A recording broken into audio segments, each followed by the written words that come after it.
तो dear student, आज हम सबसे पहले चैप्टर की बात करते हैं रासायनिक अभिक्रिया एवं समीकरण। तो रासायनिक अभिक्रिया क्या होती है? रासायनिक अभिक्रिया में जब एक या एक से अधिक पदार्थ आपस में मिलकर नए पदार्थ का निर्माण करता हो तो उसे रासायनिक अभिक्रिया कहते हैं। जैसे हमारे पास ये हाइड्रोजन है और दूसरा ऑक्सीजन है, तो ये दोनों आपस में मिलकर एक नए पदार्थ का निर्माण करती है। जैसे हाइड्रोजन और ऑक्सीजन मिलकर जल का निर्माण करते हैं, तो ये रासायनिक अभिक्रिया कहलाती है। तो रासायनिक अभिक्रिया में एक चीज और इम्पोर्टेंट होती है, जैसे ये एरो का निशान है, तो इस एरो के निशान से पहले जितने भी पदार्थ होंगे, जैसे ये दो पदार्थ हैं, तो ये अभिकारक कहलाते हैं। और एरो के निशान के बाद जो पदार्थ बनकर तैयार होते हैं, ये हमारे उत्पाद कहलाते हैं। इंग्लिश में इनको कंटेंट कहते हैं या रिएक्टेंट कहते हैं, और इसको प्रोडक्ट कहते हैं। ये हमारी रासायनिक अभिक्रिया होगी। अब बात करते हैं रासायनिक समीकरण किसे कहते हैं। तो रासायनिक अभिक्रिया में जब दो या दो से अधिक पदार्थ मिलकर एक नए पदार्थ का निर्माण करते हैं और जिनको हम किसी सिंबल या सूत्र के द्वारा पहचान सकते हो, तो उसे रासायनिक समीकरण कहते हैं। जैसे ये हमारा संकेत है, यानी H2 यानी हाइड्रोजन, ऑक्सीजन यानी O2। तो ये दोनों हमारी पहचान हो रही है। H2 यानी जल होता है, पानी होता है, तो इसकी हमें पहचान हो रही है। तो ये रासायनिक अभिक्रियाएं कहलाती हैं। और रासायनिक समीकरण भी हम पहचान सकते हैं कि रासायनिक समीकरण कैसे होती है, यानी जिनको हम आसानी से पहचान सकें, किसी सूत्र के जरिए या किसी सिंबल के जरिए पहचान सकें, तो उसे रासायनिक समीकरण कहते हैं। तो अब बात करते हैं कि रासायनिक अभिक्रिया की पहचान कैसे होती है। सबसे पहले अवस्था में परिवर्तन होता है। क्या होता है कि अवस्था में परिवर्तन।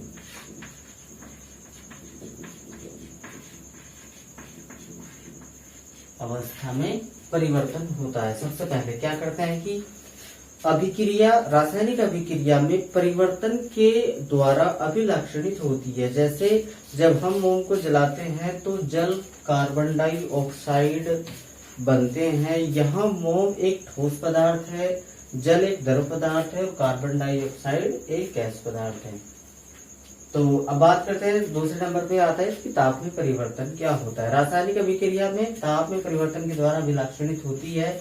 जैसे बिना बुझा हुआ चूना जल से क्रिया करता है तो बुझा हुआ चूना बनता है। आपने देखा हो कि अगर हम यानी कली को किसी बर्तन में रखकर उसमें वाटर डाल दे तो क्या होता है कि वो अपने आप ऑटोमेटिकली गर्म हो जाती है। तो ये क्या होता है कि ताप में परिवर्तन होता है। उसके बाद रंग में परिवर्तन। रासायनिक अभिक्रिया रंग में परिवर्तन द्वारा भी अभिलक्षणित होती है। जैसे यानी साइट्रिक अम्ल या पोटेशियम परमंगनेट के साथ क्रिया करता है तो पोटेशियम परमंगनेट का विलयन बैंगनी रंग गायब हो जाता है उसमें से। उसके बाद होता है गैस का निष्कासन, यानी कुछ रासायनिक अभिक्रियाएं गैस के निकलने से अभिलक्षणित होती है। जैसे दानेदार जिंक की अभिक्रिया तनु हाइड्रोक्लोराइड से कराते हैं तो हाइड्रोजन गैस के बुलबुले उत्पन्न होते हैं, यानी इसमें बुलबुले नजर आते हैं। अब बात करते हैं कि रासायनिक समीकरण को संतुलित कैसे करते हैं। नॉर्मली मैं आपको बता दूं कि रासायनिक समीकरण संतुलित कैसे होगी।